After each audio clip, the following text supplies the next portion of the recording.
Negotiations, Rick, between UMC and El Paso Children's Hospital will continue for at least another week. We learned that this afternoon, a day after the latest final deadline for a deal to save El Paso Children's Hospital passed without agreement. ABC 7's Darren Hunt joined us live from downtown El Paso to explain. Darren.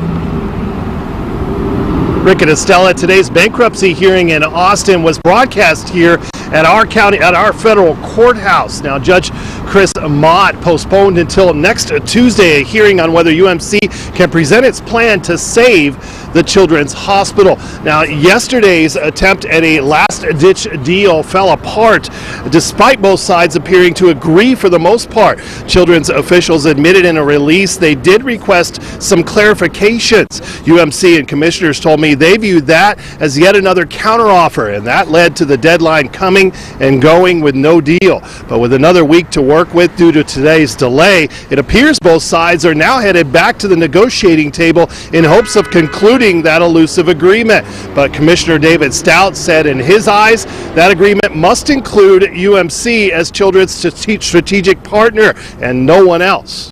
We talked about we need to move on. UMC needs to submit a plan. If they want to work together with us to submit a joint plan, I think that's probably what they were alluding to. We can work together on a joint plan, but with UMC as the partner. I don't think there's an appetite anymore, at least on my behalf, in my opinion. I don't have an appetite anymore for going out for a third.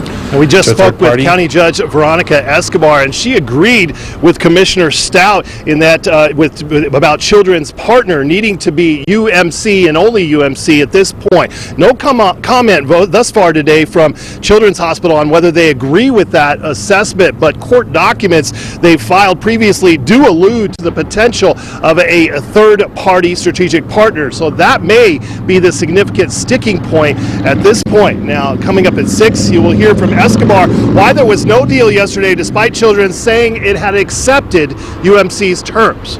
Rick and Estella. Okay, we'll hear again from you at 6 o'clock. Darren, thank you.